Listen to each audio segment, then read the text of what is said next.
নামাজ আপনার জীবনের ঠিকানা। নামাজ আদায় না করলে আপনাকে জাহান্নাম যেতে হবে। আল্লাহ তাআলা বলছেন ফাওয়াইলুল লিল মুসাল্লিন, ওই সমস্ত নামাজীরা, ওই সমস্ত মুসল্লিরা ওয়াইল নামক জাহান্নামে যাবে, ওই সমস্ত নামাজীরা ওয়াইল নামক জাহান্নামে যাবে যারা লোক দেখানো সালাত আদায় করে, মানুষকে দেখানো নামাজ পড়ে, বাপের ভয়ে সালাত আদায় করে, মেম্বারের ভয়ে সালাত আদায় করে, ইমামের ভয়ে সালাত আদায় করে। আল্লাহর ভয়ে যে ব্যক্তি সালাত আদায় করে না, সেটা হলো লোক দেখানো সালাত। ওই ব্যক্তি ওয়াইল নামক জাহান্নামে যাবে যে ব্যক্তি লোক দেখানো সালাত আদায় করে।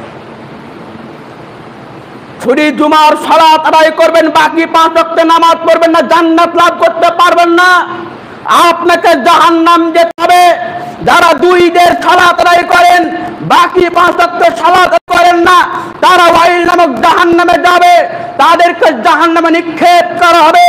যারা 4 ওয়াক্ত নামাজ পড়ে, ফজর সালাত আদায় করে না, তারা জাহান্নামে যাবে। যারা 3 ওয়াক্ত সালাত আদায় করে, ফজর ইশা সালাত আদায় করে না, তারা জাহান্নামে যাবে। আবু হুরায়রা রাদিয়াল্লাহু তাআলা আনহু তিনি বলেন, রাসূল সাল্লাল্লাহু আলাইহি সাল্লাম বলেছেন, মুনাফিকের সবচেয়ে ভারী সালাত, মুনাফিকের সবচেয়ে কঠিন সালাত হলো মিনাল ফজর ওয়াল ইশা, ফজর এবং ইশা। যারা মুনাফিক তাদের সবচেয়ে ভারী সালাত হচ্ছে ফজর এবং ইশা। দেখবেন কিছু মানুষকে লক্ষ্য করে দেখবেন, চায়ের দোকানে বসে থাকবে, মাগরিবের নামাজ পড়ে আজান হয়ে গেছে তবুও নামাজ পড়তে আসবে না। আপনি বলবেন বলেন ভাই আজান হয়ে গেছে নামাজ পড়তে, সেগুলো যাচ্ছি করবে, যাচ্ছি করবে কেন? তার ভিতরে মুনাফিকের পরিচয় আছে, তার ভিতরে মুনাফিকের পরিচয় রয়েছে।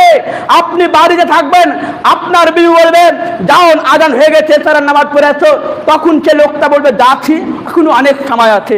দেখবেন করতে করতে নামাজের সময় পার হয়ে গেল, খাওয়া দাওয়া করে শুয়ে গেল। ওর ভিতরে মুনাফিকের পরিচয় রয়েছে, মুনাফিকের পরিচয় রয়েছে, নামাজই পড়ে না। শুধু 4 ওয়াক্ত সালাত আদায় করবেন, বাকি ফজর ইশা বাদ হয়ে যাবে, জান্নাত যাওয়ার কোনো রাস্তা নেই, জাহান্নাম যেতেই হবে। শুধু তাই নয়, সূরা মুদাসসিরের মধ্যে আল্লাহ তাআলা বলেন, যেখানে একটা তাফসীর রয়েছে, জান্নাতীরা জান্নাতে চলে যাবে, জাহান্নামীরা জাহান্নামে চলে যাবে। তখন সেই জান্নাতীরা আপসে গল্প করবে, তখন সেই জান্নাতীরা জাহান্নামে যে একটা দারোগা মালিক ফেরেশতা রয়েছে, তাকে তখন জান্নাতীরা বলবে ভাই ওটা আমার ভাই, ওটা আমার বোন, এরা জাহান্নামে গেল কেন? তখন সেই মালিক ফেরেশতা বলবে যে তোমরা তাদেরকে সরাসরি প্রশ্ন করো তারা কেন জাহান্নামে। তখন জান্নাতীরা সেই জাহান্নামীদেরকে বলবে ও আমার জাহান্নামে ভাইরা, তোমরা কিসের কারণে জাহান্নামে এসেছো বলো। তখন জাহান্নামীরা কেঁদে কেঁদে 4খানা প্রশ্নের জবাব দিবে। তার মধ্যে একটা হলো ক্বালু লাম নাকু মিনাল মুসাল্লিন, আমরা দুনিয়াতে নামাজি ছিলাম না, আমরা দুনিয়াতে নামাজ পড়তাম না, আমরা দুনিয়াতে বেনামাজি হয়ে জীবন যাপন করেছি। এবার বলুন, যারা বেনামাজি তাদেরকে সাকার নামক জাহান্নামে নিক্ষেপ করা হবে। সেই জাহান্নামটা কেমন? এটা এমন একটি জাহান্নাম যা মানুষের শরীরের চামড়াকে ঝলসিয়ে দেওয়া হবে, যা মানুষের চামড়াকে ঝলসিয়ে দেওয়া হবে। সেই জাহান্নামে 19 জন ফেরেশতা নিযুক্ত থাকবে। সেই জাহান্নামে যাবে বেনামাজিরা, যারা দুনিয়ার বুকে সালাত আদায় করত না, তাদেরকে জাহান্নামে যেতে হবে। আপনার কি লজ্জা হয় না? হ্যাঁ গো, যারা বেনামাজি আছেন লজ্জা হয় না একটুকু? একটুকু ভয় হয় না আপনাদের? একটু জুমার সালাত আদায় করছি, বাকিরা নামাজ পড়ি না, কিয়ামতের মতো কি আল্লাহ ব্যবহার করবে? আপনার লজ্জা হয় না? যদি আপনি মানুষ হন, আসলে প্রকৃত মুমিন হন, বিবেককে খাটাবেন বাড়ি দিয়ে।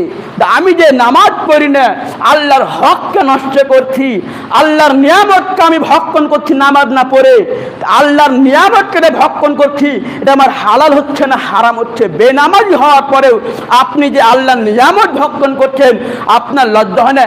যে আল্লাহ আপনাকে খাওয়াচ্ছে, যে আল্লাহ আপনাকে দিচ্ছে, সে আল্লাহর যদি শুকরিয়া আদায় না করেন, আল্লাহর ইবাদত না করেন, বলেন জান্নাত যেতে পারবেন? পারবেন না, জান্নাত যেতে পারবেন না।